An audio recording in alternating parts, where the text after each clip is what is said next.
Kami percaya Engkau hadir di tengah-tengah kami pagi hari ini Tuhan. Amin. Dan kalau Engkau hadir, kuasa-Mu, kebenaran-Mu, kasih-Mu juga dinyatakan dengan kehadiran-Mu. Karena itu kuasai ruangan ini, setiap jiwa, pikiran yang sudah hadir. Biarlah kami tidak hanya mendengar perkataan manusia, tapi lebih dari itu Roh Kudus berbicaralah secara pribadi. Satu demi satu jumpai kami, lawat kami, berbicara sesuatu yang spesifik untuk kehidupan kami pagi hari ini Tuhan. Hati kami terbuka, kami menyambut pribadi Tuhan di tempat ini. Kami menyambut firman-Mu di dalam nama Tuhan Yesus Kristus. Sama-sama kita katakan amin. Silakan duduk Bapak Ibu Saudara sekalian. Wow, saya sudah melayani di banyak tempat, ya, berkhotbah di banyak gereja.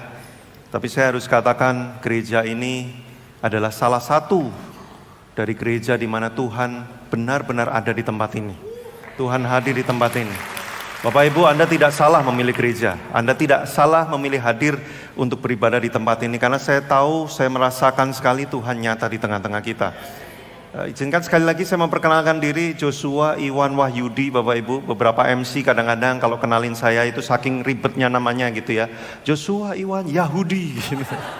Padahal saya orang Jawa gitu ya, tapi dia ngomongnya Yahudi. Nah Bapak Ibu, kalau Anda bingung ya panggilannya siapa, panggil saya Iwan saja ya. Kan namanya banyak, Joshua, Iwan, Wahyu, Yudi, semua gabung ya. Nah panggil Iwan saja Bapak Ibu. Iwan artinya inilah pria menawan ya. Ya, dengan istri saya datang, dengan anak yang sudah didoakan, ditunggu 14 tahun lamanya. Tuhan membuat mujizat ya, tanpa program, tanpa apapun, secara alami saya mendapatkan anak ini. Tapi hari ini saya tidak khotbah tentang itu ya. Saya nggak kesaksian tentang itu, nanti kapan-kapan. Hari ini saya akan berbicara tentang hati Tuhan Bapak Ibu ya. Salah satu bagian dari tema yang sudah dibahas sebelumnya di bulan lalu dan bulan ini, misi dan keselamatan. Tetapi kita akan lebih tahu lagi apa sih isi hati Tuhan. Bapak Ibu, penting sekali untuk dalam sebuah hubungan kita itu mengenali hati orang yang berhubungan dengan kita. Karena kalau kita nggak kenal hatinya, nanti kita akan salah menafsirkan apa yang dia lakukan. Nah seringkali kita dalam berhubungan dengan orang, dengan siapapun, kita seringkali belum terlalu mengenal hati orang itu, tapi kita sudah menafsirkan dan punya asumsi terhadap apa yang dia lakukan. Nah ini yang seringkali merusak sebuah hubungan. Kenapa? Karena kita tidak mengenali hatinya, kita hanya menilai orang itu dari perbuatan yang di luar saja. Nah, saya waktu menikah dengan istri saya, sekarang sudah masuk tahun yang ke-16. Waktu awal-awal, ya sekitar 7 tahun pertama saya menikah dengan dia, saya belum benar-benar mengenal sampai dalam, Bapak Ibu. Nah ini penting sekali. Pengenalan itu ada kadarnya, pengenalan itu ada levelnya. Makanya kalau Anda punya teman, itu kan ada lingkarannya ya. Ada temen yang cuman say hi aja, hai gitu doang. Tapi kita nggak pernah tahu isi dompetnya berapa gitu ya. Kita nggak tahu apa pergumulannya, kita nggak tahu dia itu kerja di mana. Kita cuman hai aja. Kenal nggak kalau ditanya? Mungkin kenal, tapi tingkat pengenalannya itu sangat tipis sekali gitu ya. Masih sangat di permukaan sekali. Nah pengenalan itu ada tingkat kedalamannya. Ya, nah saya dengan istri saya walaupun sudah pacaran 6 tahun terus kemudian menikah sekitar 7 tahun pertama, saya kira saya sudah sangat kenal dia. Saya kira saya sudah mengenal dengan sangat dalam. Tapi ternyata itulah dahsyatnya pernikahan.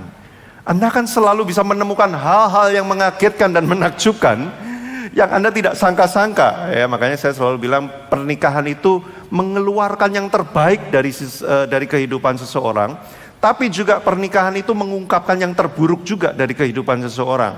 Waktu Anda mengenal makin dalam, Anda akan ketemu hal-hal yang mungkin lemah dan buruk dari diri ini, tapi Anda juga menemukan yang terbaik juga di dalam diri ini. Makanya bagaimana cara manage pengenalan itu menentukan kesehatan pernikahannya. Tapi saya nggak akan ngomong tentang pernikahan, ini cuma contoh. Nah waktu saya menikah 7 tahun pertama, saya kira saya sudah kenal banget dengan istri saya. Tapi rupanya saya belum mengenal sampai kedalaman yang sangat dalam. Jadi saya ini orangnya punya banyak trauma tentang rasa berharga dan kritik. Jadi kalau ada orang ngasih masukan sama saya, ini di masa lalu ya. Sekarang saya sudah banyak ngalamin kemenangan, walaupun masih ada PR, saya terus working out. Nah dulu saya parah sekali. Jadi kalau ada orang ngasih masukan sama saya gitu ya, wah Pak, tadi khotbahnya jelek banget ya, kurang bagus, harusnya tambahin ini, tambahin ini. Saya bisa terluka banget dan saya bisa kesel banget, saya bisa merasa Wah, saya kayaknya gagal banget gitu kan.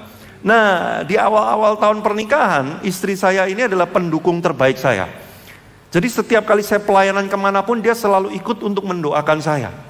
Nah, di 7 tahun pertama menikah, ketika saya habis selesai melayani, kadang-kadang di mobil, dia kasih saya masukan.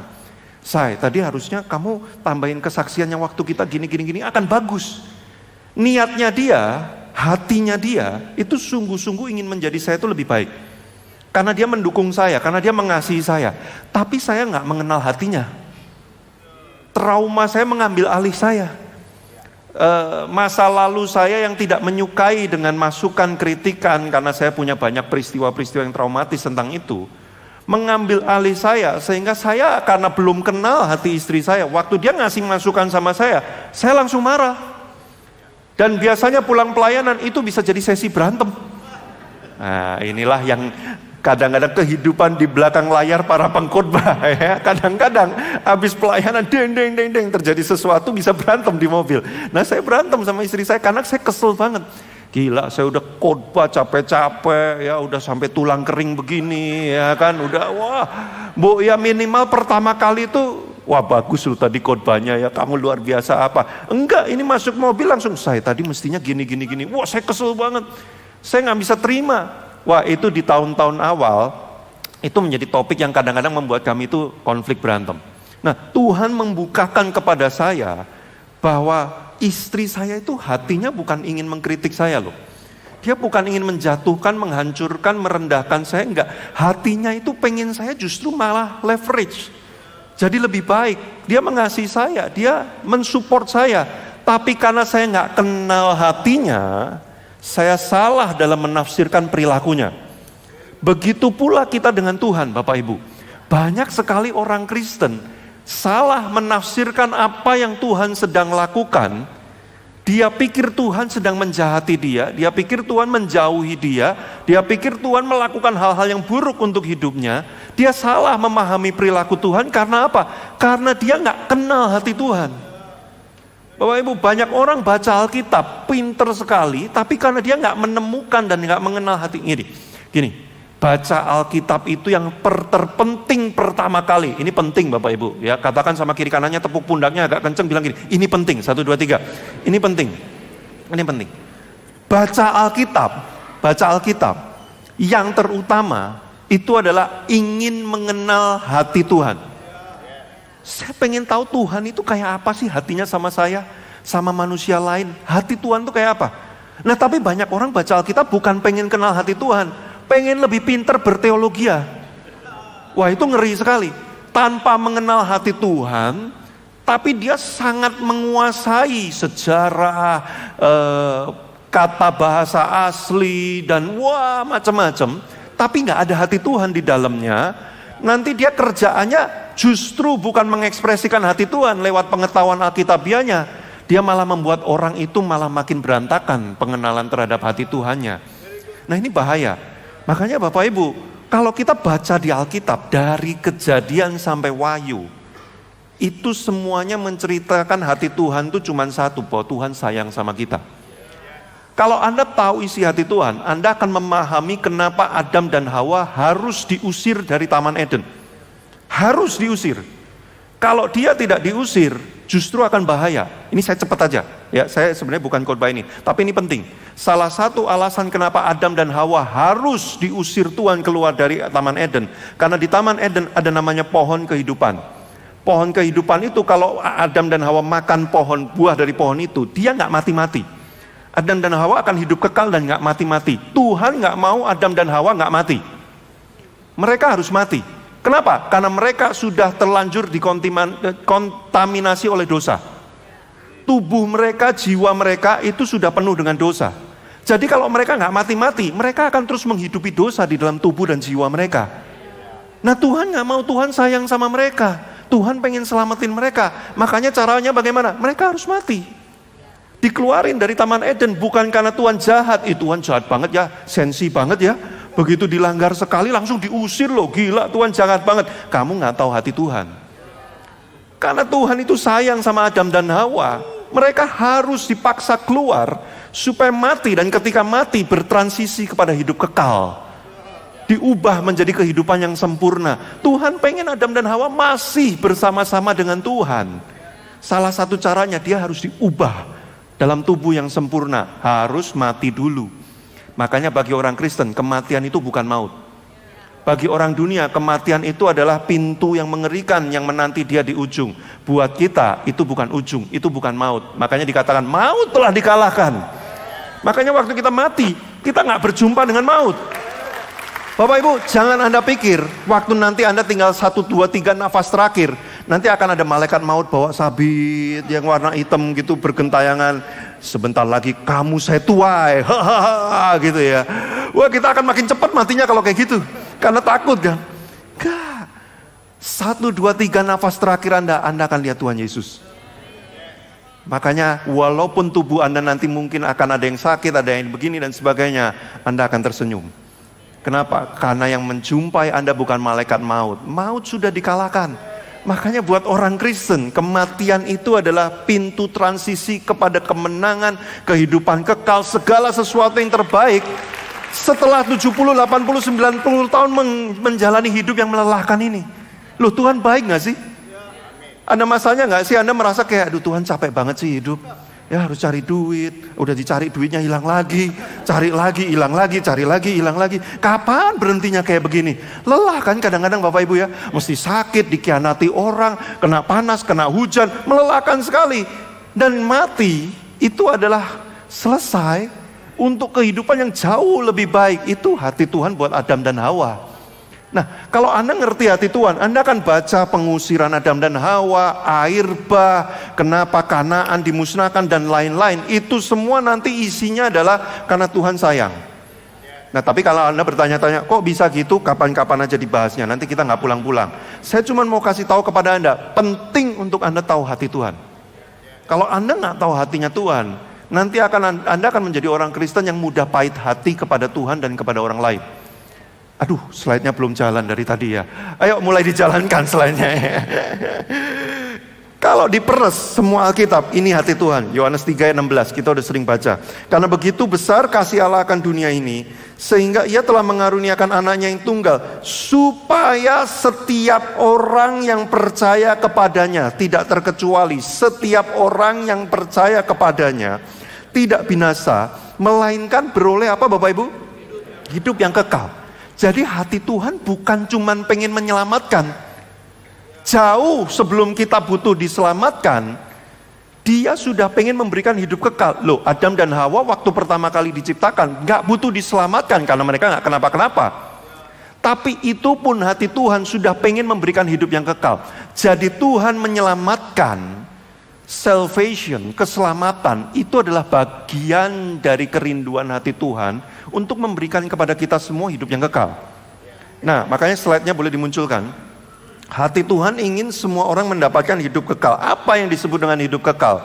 Yohanes 17 ayat 3. Mari kita lihat, simak baik-baik. Inilah hidup yang kekal itu. Ini yang pengen diberikan Tuhan kepada kita semua. Yaitu bahwa mereka mengenal Engkau Allah Bapa, satu-satunya Allah yang benar, dan mengenal Yesus Kristus yang telah Engkau utus. Kata mengenal di sini pakai kata ginosko. Boleh dimunculkan? Yes. Ginosko itu artinya adalah sangat mengerti banget, paham banget. Kayak kalau Bapak Ibu Saudara semua punya temen yang sangat CS, deket banget, cuman lihat-lihatan aja udah ngerti. Lu lapar kan? Habis ini samcan kan? Udah tahu dari tatapan wajahmu aja dan air liurmu udah ketahuan. Ya, saking deketnya. Ya, loh Bapak Ibu yang sudah menikah sekian puluh tahun dan kalau hubungannya itu wah deket banget ya. Kadang-kadang kita itu cuman diem-dieman gitu ya, kayak udah ngerti kita mau ngapain. Nah itu ginosko, pengenalan yang sangat dekat. Bahkan dalam beberapa ayat di Alkitab, ginosko itu dipakai untuk keintiman. Sangat intim, sangat dekat banget. Jadi rupanya apa sih kerinduan hati Tuhan itu? Kerinduan hati Tuhan itu, Dia pengen bersama dengan Bapak Ibu Saudara, menjadi sangat dekat, intim banget. Jadi kalau ada orang yang bilang gini, manusia diciptakan untuk melayani Tuhan, menurut saya sebenarnya kurang tepat. Manusia diciptakan untuk bersekutu dekat dengan Tuhan. Karena kita kenal dengan dia, kita jadi pengen memberikan sesuatu kepada dia, melayani dia. Iya, itu benar. Tapi tujuan awal kita diciptakan bukan untuk jadi pelayan dia.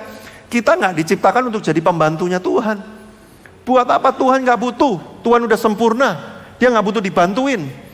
Dia nggak butuh dilayani juga. Jangan Anda berpikir, kalau aku nggak pelayanan Tuhan akan berkurang kuasanya. Enak aja. Ya, kalau aku nggak datang ke gereja nih, menyembah dia, kayak film-film itu ya, kekuatan dewa jadi turun karena penyembahannya kurang. Itu dewa, Tuhan kita bukan dewa. Nggak gitu Bapak Ibu. Tuhan kita sempurna, nggak butuh apapun. Tapi di dalam kesempurnaannya itu, dia punya ide. Aku pengen bikin manusia. Buat apa? Untuk aku sayangi, untuk bersekutu sama dia. Bapak Ibu, kalau saya ditanya, kenapa saya pengen punya anak? Saya dan istri saya 14 tahun nungguin, karena zaman sekarang banyak yang nggak pengen punya anak loh. Ya, pasangan-pasangan muda zaman sekarang itu mau punya anak, enggak. Kenapa? Ribet banget. Ya, teriak-teriak, menghancurkan rumah ya. Udah kayak definisinya kayak monster kecil gitu ya. Wah, tapi saya pengen sama istri saya, 14 tahun kami tunggu, kami cari, kami usahakan banyak hal. Kalau ditanya, saya butuh nggak anak saya? Enggak. Tanpa anak saya, hidup saya baik-baik nggak? Sudah baik-baik saja, udah 14 tahun Bapak Ibu. Kami udah lumayan settle, baik-baik aja. Bahkan saya dan istri saya udah sempat ngomong gini, kayaknya Tuhan nggak kasih kita. Udah ya, kita akan keliling-keliling, pelayanan, kemana-mana berdua aja. Itu di kepala saya waktu itu. Saya nggak butuh anak saya. Apakah saya lahirkan anak saya untuk nanti dia jadi pembantu saya? Wah, papa capek, ayo pijetin saya gitu ya. Mungkin itu pernah kita lakukan, tapi kan bukan tujuannya itu kita punya anak kan. Enggak, saya nggak butuh dia Bapak Ibu. Apakah tanpa dia saya nggak bisa bahagia dan gembira? Bisa, karena Tuhanlah sumber kebahagiaan saya. Tapi kenapa saya pengen ada? Dia ada, karena saya pengen menyayangi dia Bapak Ibu. Jadi anak saya tuh lahir, untuk saya dan istri saya tuh pengen menyayangi aja. Mengasihi, menyayangi, pengen dia nanti ketemu Tuhan, disayang oleh Tuhan. Itu aja hati saya sama istri saya. Saya nggak butuh dia, tanda kutip. Nah Bapak Ibu, Tuhan nggak butuh kita. Tapi kenapa dia menginginkan kita? Ada bedanya antara butuh dan pengen. Ya, butuh itu nggak bisa tanpa itu. Contohnya Anda butuh makan. Kalau Anda nggak makan, Anda mati. Itu butuh. Tapi kalau pengen, itu sebenarnya Anda nggak apa-apa kalau nggak ada itu Bapak Ibu. Tapi keinginan itu kalau ditanya, kok kamu pengen sih? Nggak ada alasannya. Benar nggak Bapak Ibu? Keinginan itu ya alasannya apa? Kenapa kamu pengen itu? Ya pengen aja. Tuhan nggak butuh manusia, tapi dia menginginkan manusia ada. Buat apa? Buat disayang. Ih, gila nggak sih? Dari tidak ada, hampa, nol, nihil, dimunculkan cuman buat disayang, dikasihi, bersekutu, mendapatkan yang terbaik. Buktinya enggak Pak, aku hidup di dunia susah banget. Makanya kita butuh transisi yang saya bilang tadi Bapak Ibu. Karena hati Tuhan pengen mengasihi Anda. Kalau Anda hidup kekal abadi selama-lamanya akan susah.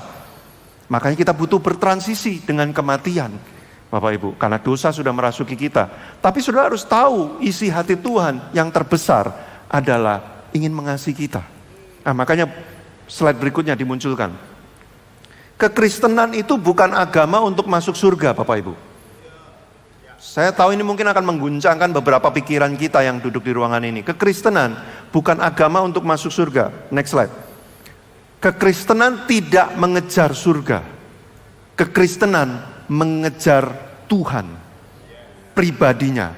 Buat apa Anda nyampe surga tapi nggak ada Tuhan di sana? Wah, Anda capek-capek datang ke surga gitu ya, nggak ada Tuhan di sana. Surga itu adalah di mana Tuhan hadir. Itu surga. Kalau surga tidak ada Tuhan, dia akan jadi neraka. Neraka kalau Tuhan pengen bertahta di situ dan mengubah segala sesuatunya, bisa jadi surga. Makanya hidupmu tanpa Tuhan, neraka. Tuhan hadir, hidupmu akan jadi surga. Kita belum nyampe ke surga beneran. Tapi kalau Tuhan sudah hadir di dunia ini dalam hati kita, di bumi seperti di, lah kan itu doa Bapak kami kan gitu kan. Nah makanya Bapak Ibu, kalau Anda masih diajak untuk terima Tuhan Yesus nehi-nehi nggak mau terus, Anda jangan kaget kalau Anda menghadapi kehidupan ini kayak aduh gitu terus. Karena di mana Tuhan hadir, itulah surga. Bapak Ibu, teman saya kalau datang ke rumah saya, dia bukan ingin bercengkrama dengan rumah saya. Dia pengen ketemu saya. Makanya kalau dia udah nyampe ke rumah saya, Pak Iwan ada nggak? Oh, Pak Iwannya lagi pergi. Dia pulang lagi. Walaupun mungkin di rumah saya banyak makanan, tapi yang dia cari bukan makanan di rumah saya, yang dia cari adalah saya yang ada di rumah itu. Bapak Ibu, banyak orang bilang begini, agama itu seperti banyak jalan menuju Roma.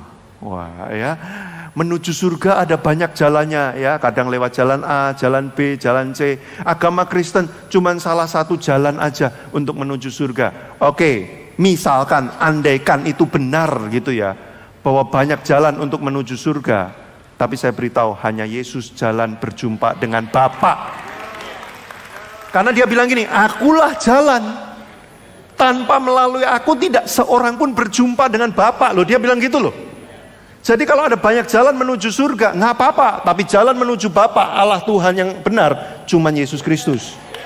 Jadi ngapain banyak jalan nyampe ke surga, tapi nggak bisa ketemu sama Bapa, nggak bisa masuk bareng, ngobrol bareng, makan bareng, tinggal bareng. Jadi Anda cuma ngemper nanti di surga. Hanya Yesus yang mengantarkan kita kepada Bapa. Nah, itu kebenarannya. Nah, kekristenan itu bukan ngejar surga. Kita nggak kejar surga, kita kejar Tuhan. Itu sebabnya walaupun belum nyampe surga, nggak apa-apa, asalkan aku dapat Tuhan sekarang. Itu kekristenan. Jadi orang Kristen itu jangan matre, Bapak Ibu. Ya, wah yang dikejar itu dompetnya Tuhan, kartu kreditnya Tuhan, ya, mujizatnya, berkatnya, pertolongannya dan sebagainya. Tapi pribadinya nggak peduli. Makanya banyak orang Kristen bilang gini, Yesus ya, saya doa sama Yesus ya, nggak dijawab-jawab ya. Udah saya pindah doa sama Sunggokong aja lah, siapa tahu dijawab. Kalau Anda jadi bapak, terus anak Anda cuma datengin Anda, Pak minta duit, kasih. Pak kartu kredit, kasih. Sampai satu titik, anak kok ini orang kok, ini anak kok tiap datang minta duit terus sih. Mau dipeluk sebentar aja nggak mau, yang penting duitnya Pak. Sampai satu titik Anda bilang, coba deh tes, nggak usah kasih duit. Nggak mau, wah Anda kan kesel ya sebagai bapak ya.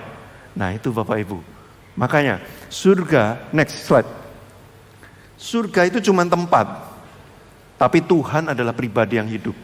Kita nggak kejar tempat, kita kejar pribadi Tuhannya, hati Tuhannya. Next slide. Makanya dikatakan kekristenan adalah hubungan dengan Tuhan dan berjalan bersama dengannya. Kalau hubungan, kita harus tahu hatinya. Anda nggak akan mau berhubungan dekat dengan orang yang Anda nggak benar-benar kenal hatinya, benar nggak? Anda harus kenal hatinya. Makin Anda kenal hatinya, hubungan Anda akan makin dekat. Jadi kekristenan itu adalah berbicara mengenal hati Tuhan jauh lebih dekat lagi. Bukan soal, oh supaya diberkati harus gini, harus gini, harus gini. Tuhannya itu seperti apa, itu penting Bapak Ibu. Boleh slide berikutnya. Nah, hati Tuhan adalah ingin semua orang menjadi bagian dari hidupnya, dari keluarganya, dikasihi oleh Dia. Makanya ayatnya dikatakan Yohanes 3 ayat 17. Sebab Allah mengutus anaknya ke dalam dunia bukan untuk menghakimi dunia, melainkan untuk menyelamatkannya oleh Dia. Ini hati Tuhan. Jangan salah paham. Yesus turun ke dunia bukan pengen bilang begini loh. Ih kamu masih dosa ya. Ih kamu najis banget. Ih kamu. Loh banyak orang Kristen soalnya mindset terhadap kekristenan itu seperti aturan kekangan yang sangat banyak sekali. Sehingga waktu berjumpa dengan Tuhan itu kayak, waduh aku siap dihakimi nih. Aku bikin salah banyak nih. Wah aku seperti ini. Enggak, Tuhan itu mendatangi Anda mau tolong Anda loh Bapak Ibu. Kalau hari ini Anda duduk di sini, Anda beribadah di sini, Anda mendengar firman, bukan untuk menghakimi Anda loh Bapak Ibu. Sekalipun mungkin Anda berdosa dan dosa Anda ditegur, tapi hati Tuhan menegur Anda, itu bukan mau gini loh. Kamu ya dasar ya, kamu ya penuh dosa ya. Kamu nanti di neraka yang paling bawah jadi arengnya. Panas banget nanti kamu ya. Kamu ini keterlaluan. Hati Tuhan gak gitu loh. Hati Tuhan tuh tiap kali negur Anda karena Anda berbuat dosa, Dia selalu gini. Aduh, aku sayang banget loh sama anak satu ini ya. Dia habis bikin dosa. Gimana caranya ya supaya dia gak bikin dosa lagi ya? Aku mesti kasih tahu dia. Aku akan kuatkan dia setelah aku kasih tahu dia. Aku pengen berjalan sama dia setelah dia aku kasih tahu. Itu hati Tuhan. Jadi kalau Anda ditegur sama Tuhan, Anda jangan gini, gemeteran, aduh Tuhan habis ini aku diapain. Enggak. Waktu Anda ditegur sama Tuhan, Tuhan pengen pulihkan. Tuhan pengen bereskan. Itu hati Tuhan. Dia datang bukan untuk menghakimi, dia datang untuk menyelamatkan kita. Semakin banyak masalah Anda, semakin terpuruk hidup Anda, semakin Anda butuh Tuhan untuk datang dalam hidup Anda. Jangan takut sama Tuhan Bapak Ibu. Mungkin keyakinan-keyakinan yang ada di dunia ini yang lain membuat kita kalau datang ke Tuhan itu takut. Aduh, aku sudah kudus belum ya? Aku sudah lakukan ini belum ya? Kan ada beberapa cara untuk mendekati Tuhan. Aku ada yang miss gak ya? Oh, Tuhan kita itu baik loh. Anda bangun tidur bau jigong aja, Anda nyembah Tuhan, penyembahan Anda diterima.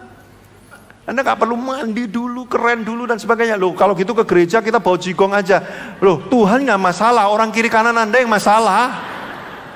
Jadi ini bukan soal Tuhan gak mau terima orang bau jigong, pakai sandal jepit dan sebagainya. Bukan, cuman orang di kiri kanan Anda yang akan, lah kok kayak gini sih gitu. Bapak Ibu, Tuhan kita tuh baik.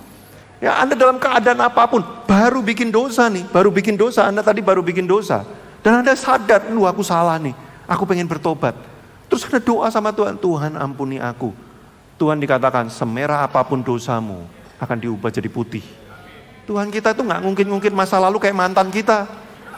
Ya, kamu kemarin ya gini, enggak. Tuhan kita mah, begitu hati kita berubah, dia akan langsung turun tangan. Next slide. Kita terhukum oleh karena pelanggaran kita sendiri, bukan karena Tuhan itu ingin menghukum kita. Makanya di Efesus 2 ayat 1, boleh dimunculkan. Kamu dahulu sudah mati bukan karena Tuhan yang bikin, bukan. Adam dan Hawa terkutuk, bukan karena Tuhan mengutuk loh. Adam dan Hawa terkutuk karena dia mati, karena pelanggaran-pelanggaran dan dosanya.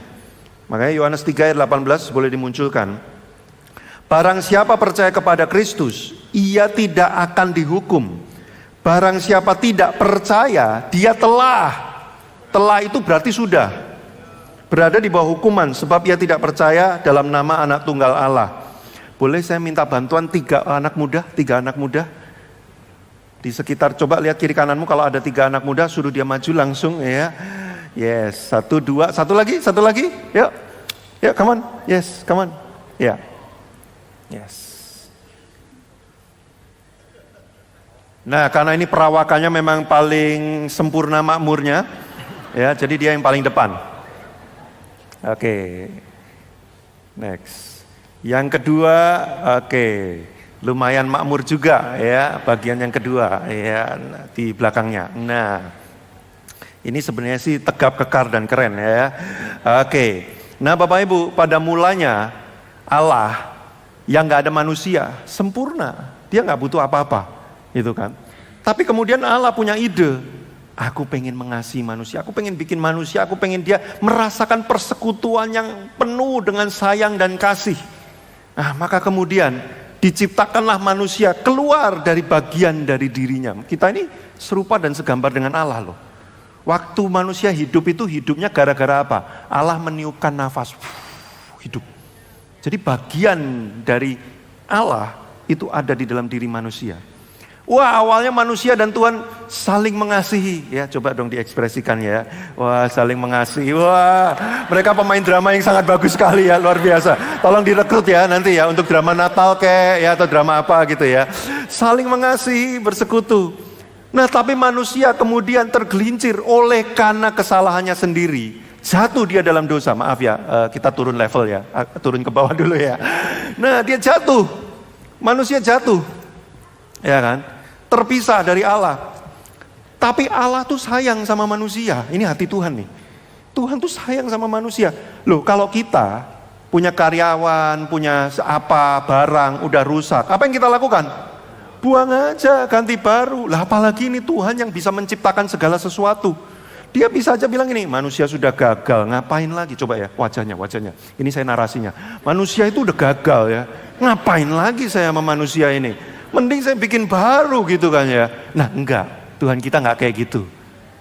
Tuhan kita langsung berpikir, manusia jatuh, terpisah dari aku. Apa yang aku harus lakukan ya? Supaya dia bisa kembali lagi, merasakan persekutuan dengan aku. Loh, Tuhan itu butuh manusia nggak? Walaupun manusia jatuh, dia butuh nggak manusia untuk balik lagi? Gak butuh. Dia sempurna, dia udah maha penuh segala-galanya. Tapi dia gak mau manusia kayak gitu. Malaikat jatuh. Nih Bapak Ibu, malaikat jatuh. Yesus gak turun mati untuk malaikat. Tapi kamu jatuh. Yesus turun mati buat kita. Itu hati Tuhan. Jadi apa yang dia lakukan? Dia mengutus Yesus untuk menyelamatkan. Turun ke dunia, ya kan? Ingat, dia sudah di bawah hukuman. Dia sudah di bawah hukuman. Yesus turun, ya kan? Ingin menyelamatkan. Nah, stop sampai di sini dulu. Barang siapa yang percaya kepada Yesus, dikatakan tadi, dia tidak binasa, melainkan beroleh hidup yang kekal. Tapi kadang-kadang ada manusia yang nyolot, ya, nggak mau percaya. Coba diperagakan ya, Yesus menawarkan ingin menyelamatkan gitu kan, menolak, nggak percaya. Dikatakan di Alkitab, mana tadi ayatnya? Boleh dimunculkan? Yes, yang sebelumnya. Barang siapa percaya, ia tidak dihukum. Barang siapa tidak percaya, dia memang sudah ada di bawah hukuman. Bukan Tuhan menghukum loh. Bukan Tuhan menghukum loh. Dia memang sudah ada di bawah hukuman. Justru karena dia di bawah hukuman, Tuhan tuh pengen ambil dia. Tukeran tempat. Bayangin tukeran tempat dulu. Ayo. Yesus jadi yang dihukum, manusia yang jadi nanti di sebelah Bapa. Tukeran. Ganti lagi posisi. Tapi ada manusia yang nggak mau. Tuhan Yesusnya di sini. Yes. Ada yang nggak mau percaya. Berarti dia memang menaruh dirinya. Nggak apa-apa, aku di bawah hukuman aja. Nah, itu adalah arti dari ayat ini, Bapak Ibu. Boleh tepuk tangan untuk 3 anak muda. Thank you. Silakan duduk kembali. Yes. Jadi hati Tuhan itu apa sih? Nggak ada mau satu manusia pun itu terhukum. Semuanya mau diselamatkan. Nah, saya tutup khotbah saya dengan pertanyaan ini. Boleh pemain keyboard dimanapun Anda berada, munculkan bukan hanya hadiratmu, tapi juga ragamu. Mengapa ada orang tidak mau percaya? Kenapa kok ada orang tidak mau diselamatkan kayak yang tadi itu? Yesusnya udah turun ya, pengen gitu kan. Tapi orangnya nggak usah. Kenapa nggak mau? Bapak Ibu, boleh iringi saya dengan block chord nada Korea Pak? Nggak bercanda ya, block chord ya. Mengapa ada orang tidak menerima keselamatan, tidak mau gitu ya? Yang pertama boleh dimunculkan.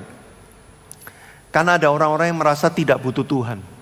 Loh, hati Tuhan itu mengasihi kamu loh. Dia sayang loh. Nggak butuh aku disayang sama Tuhan. Buat apa? Ya, nggak usah disayang sama Tuhan. Hidupku sudah baik-baik aja. Biasanya orang yang hidupnya makin baik-baik saja, dia makin merasa nggak butuh Tuhan. Makanya jangan kaget kalau kadang-kadang Tuhan mengizinkan kita tidak baik-baik saja. Karena manusia tuh gitu bawaannya. Kalau baik-baik saja, susah lihat Tuhan. Kadang-kadang kita butuh dalam keadaan yang jatuh, dalam lembah kekelaman, baru kita berpaling sama Tuhan. Nah, banyak orang tidak mau menerima hati Tuhan, karena dia merasa tidak butuh Tuhan. Bapak Ibu, saya mau katakan pagi hari ini, mungkin detik ini Anda duduk di ruangan ini, Anda merasa sedang tidak butuh Tuhan, Anda baik-baik saja. Uang Anda banyak, kekuasaan Anda besar, Anda sehat, Anda nggak ada masalah apapun. Semua yang Anda inginkan terjadi begitu saja. Hidup Anda lagi baik banget, lagi semuanya berjalan sempurna.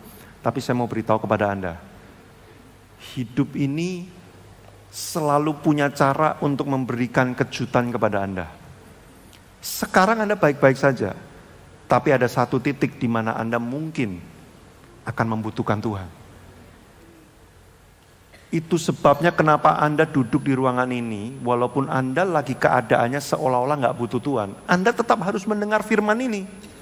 Karena mungkin suatu hari, entah besok, entah tahun depan, entah 5 tahun lagi, entah 10 tahun lagi, firman ini akan mengingatkan Anda bahwa Anda butuh Tuhan. Kalau sekarang Anda mungkin masih tidak mau meresponi firman, saya sih nggak apa-apa. Karena saya nggak ada urusannya dengan Anda mungkin. Tapi saran saya Bapak Ibu, kalau suatu saat Anda mengalami sesuatu dalam hidup Anda, ingatlah bahwa pada pagi hari ini Anda pernah mendengar bahwa Tuhan sayang Anda. Bahwa Dia pengen menyelamatkan Anda. Bahwa Dia pengen mengangkat hidup Anda berdekatan dengan Dia. Mungkin suatu hari orang-orang yang kau percaya akan tinggalkan kau. Mungkin uang yang kau andalkan itu bisa lenyap dalam semalam karena terjadi sesuatu. Mungkin bisnis yang kau banggakan itu bisa runtuh dalam semalam karena sesuatu. Mungkin kesehatanmu yang hari ini kau banggakan begitu kuat. Mungkin satu titik engkau akan berbaring di atas kasur. Kalau waktu itu misalkan tiba, ingat bahwa Tuhan itu sayang pada Anda loh. Anda tidak ditinggalkan loh.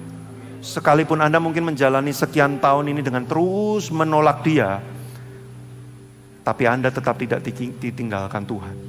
Tuhan buat saya gini loh, Tuhan mana sih yang kayak Yesus? Yesus itu udah ditolakin berkali-kali, tapi Dia tetap berjalan di sebelah kita. Menanti kapan harinya tiba-tiba kita itu kayak terbuka matanya terus lihat, loh ada Yesus di sini. Aku butuh Engkau Yesus. Yesus itu ada di situ terus. Menanti sampai titik terakhir nanti sebelum menjelang kedatangannya. Dia terus di sebelah kita. Selama engkau belum mendengar sangkakala dibunyikan dan Yesus turun dari langit, Dia berarti ada di sebelahmu terus menerus. Menanti hari kapan engkau berkata gini, Yesus aku butuh Engkau. Aku menyadari sekarang aku butuh Engkau. Itu hatinya Tuhan sama kita. Gak bisa dilepaskan. Dia terus berjalan sama kita. Walaupun kita tolak, gak peduliin, cuekin Dia. Dia terus berjalan bersama kita. Tuhan mana yang mau digituin? Tuhan lain harga dirinya sangat tinggi. Aku gak butuh umatku. Aku bisa bikin umat sendiri nanti. Kamu gak mau aku, gak butuh aku. Ya udah masuk aja neraka sana. Santai. Tapi Yesus begitu sayangnya sama kita. Bapak Ibu, waktu konseling pernikahannya, ada satu pria, begitu dia masih sayangnya sama istrinya, pengen mempertahankan pernikahannya, dia sampai sujud sembah sama istrinya, basuh kaki istrinya, minta maaf. Tapi istrinya gak mau, masih tetap gak mau. Dia konseling sama saya harus lakukan apa lagi Pak? Begitu sayangnya sama istrinya. Lah kalau manusia aja masih bisa begitu, apalagi Tuhan Yesus sama kita.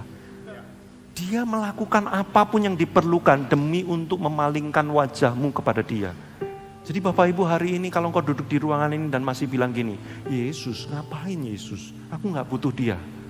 Bapak Ibu, hari ini engkau mungkin merasa gak butuh Dia. Tapi saya pastikan satu titik dalam hidupmu, engkau pasti akan butuh Dia. Jadi kalau engkau dengar firman ini pada pagi hari ini, bukalah hatimu, izinkan Dia masuk. Yang kedua, boleh lewat cepat karena waktu saya udah habis. Banyak orang salah paham dengan Tuhan, makanya gak mau menerima Tuhan. Dia pikir Tuhan datang ingin mengekang hidupnya. Oh jadi orang Kristen gak enak Pak, aku gak boleh ini, aku gak boleh itu, aku gak bisa begini, aku gak bisa begitu. Bapak Ibu, orang tua yang baik tidak pernah memberikan aturan untuk mengekang anaknya, gak pernah. Anak saya usianya masih 14 bulan. Saya dan istri saya hampir tiap hari bilang no sama dia. No, jangan. Kenapa? Karena dia belum tahu apa-apa. Dia sukanya, ini anak saya ini hobinya ya, duduk di pinggiran. Jadi dia akan selalu cari tepian yang bawahnya itu bisa gubrak jatuh ke bawah. Dia di tepian dan suka menaruh pantatnya di situ. Gitu ya. Nah beberapa kali kejadian karena dia naruh pantatnya di tepian, kadang-kadang kan goyang. Sehingga dia bisa kemudian jatuh ke sebelah, gubrak. Itu udah sekitar 3-4 kali kejadian kayak gitu. Maka next time dia menaruh pantatnya di tepian, kami langsung teriak, no, jangan. Kalau dalam film-film itu slow motion, no, gitu. Dan kami langsung lari untuk mengambil dia, mindahin ke tengah lagi. Apakah saya pengen mengekang kebebasan anak saya? Apakah saya pengen membuat dia menderita? Apakah saya ini jahat? Nggak boleh kamu punya keinginan, aku pokoknya nggak akan membiarkan kehendakmu itu terjadi. Enggak, karena saya sayang sama dia, makanya saya bilang jangan. Tuhan itu bukan ingin mengekang saudara dengan beberapa hal yang tidak boleh dilakukan. Justru Dia pengen menyelamatkan Anda. Karena kalau Anda melakukan hal-hal yang dilarang itu tadi, hidupmu akan makin berantakan. Makanya Tuhan perlu berkata, no, jangan. Tapi karena kita nggak kenal hati Tuhan, kita bilang dia pengen mengekang kita. Enggak, Bapak Ibu. Percayalah saya, Tuhan itu sayang sama Anda. Tuhan itu mengasihi Anda. Anda jangan salah paham, berprasangka buruk sama sekali. Makanya yang ketiga, boleh terakhir. Kenapa banyak orang tidak menerima Tuhan? Karena belum ada yang ngasih tahu bahwa mereka itu punya jawaban dalam hidupnya. Belum ada yang pernah dengar tentang Tuhan. Makanya saya beritahu Bapak Ibu, Anda perlu menceritakan dan memberitakan tentang Tuhan. Ayat terakhir boleh dimunculkan, yang ini perlu kita baca nih. Tetapi bagaimana mereka dapat berseru kepadanya jika mereka tidak percaya kepada Dia? Bagaimana mereka dapat percaya kepada Dia jika mereka tidak mendengar tentang Dia? Bagaimana mereka mendengar tentang Dia jika tidak ada yang memberitahu, tidak ada yang memberitakan? Hei anak-anak, kalau orang tuamu mengajak kamu ke gereja hari ini dan kadang-kadang memaksa kamu, karena orang tuamu tahu bahwa kamu butuh Tuhan, walaupun hari ini kamu merasa tidak butuh Tuhan, anak-anak muda. Lebih baik kamu mendengar berita itu dari orang tuamu daripada kamu nanti hancur berantakan, lalu baru mendengar beritanya dari orang yang lain, Bapak Ibu. Tapi pertanyaan saya, sudah seberapa banyak Anda menceritakan tentang hati Tuhan ini kepada orang lain juga? Saya hari ini ada di tempat ini karena ada orang-orang yang hadir waktu itu untuk menceritakan tentang Tuhan kepada saya. Saya itu bertobat umur 13 tahun. Kakak kelas saya, teologi kemampuannya nggak ada. Umurnya juga masih 15 tahun. Kakak kelas saya waktu itu. Tapi dia menceritakan tentang Tuhan yang membuat saya kemudian bisa berjumpa dengan Yesus. Andaikan anak muda umur 15 tahun itu, kakak kelas saya hari itu, memilih tidak mau cerita, males, dia nggak mau melakukan bagiannya, saya mungkin belum tentu mendapatkan kesempatan untuk mendengar tentang Tuhan hari ini. Bapak Ibu, orang tua, jangan takut menceritakan tentang Tuhan kepada anakmu. Jangan takut menceritakan tentang Tuhan kepada sahabatmu. Bahkan jika engkau digerakkan Roh Kudus bercerita tentang Tuhan kepada orang yang bahkan engkau belum kenal sama sekali, mereka perlu tahu loh bahwa Tuhan tuh sayang sama mereka loh. Bapak Ibu, ada banyak orang hidup di dunia ini lelah tanpa pengharapan, capek rasanya, punya pasangan kayak gini, punya orang tua berantakan, hidup lelah dan sebagainya. Mereka perlu dengar bahwa gini loh, kamu gak sendirian, ada Tuhan yang sayang sama kamu dan Dia akan selamatkan kamu. Mungkin kamu akan kayak gini 80 tahun, ya udahlah, memang hidup di dunia kayak gitu. Tapi pasca itu, hidupmu akan bersama dengan Kristus dalam kekekalan. Kita perlu memberitakan itu Bapak Ibu. Hati Tuhan harus diketahui oleh banyak orang. Yuk mari kita berdoa Bapak Ibu pagi hari ini.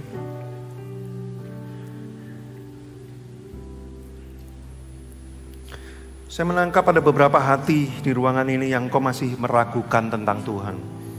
Hanya karena beberapa doamu tampaknya tidak terjawab. Ada beberapa pergumulan yang sudah lama yang kau bawa di hadapan Tuhan, tapi kelihatannya kayak gak ada perubahan. Dan kamu mulai meragukan Tuhan. Kamu mulai bertanya, Tuhan itu baik gak sih sama saya? Kalau Dia baik, kenapa Dia izinkan semua ini terjadi? Bapak Ibu, seperti yang WL tadi katakan, kita kadang tidak bisa mengerti rencana Tuhan. Tapi kalau kita mengerti hati Tuhan, engkau akan tahu di tengah kesulitan hidupmu, Dia akan tetap baik kepada saudara. Jadi jangan hanya karena hidupmu sekarang mungkin sedang sulit, atau karena doamu sedang tidak dijawab, lalu engkau berpikir bahwa Tuhan meninggalkan engkau. Enggak, Tuhan sayang. Mari Bapak Ibu, waktunya tidak banyak, beberapa detik ini saya ajak Bapak Ibu kita berdoa. Kalau engkau mungkin sudah terbiasa untuk menyembah dalam nyanyian, mari kita semua menyembah, menaikkan mazmur, nyanyian baru, pujian. Kalau engkau belum terbiasa, berdoa dengan mulutmu, bawa bebanmu, bawa pergumulanmu, bawa keraguan-raguanmu. Karena saya merasakan Roh Kudus akan bicara langsung kepada engkau secara pribadi di tempat ini saat ini. Mari semuanya datang di hadapan Tuhan, kita berdoa.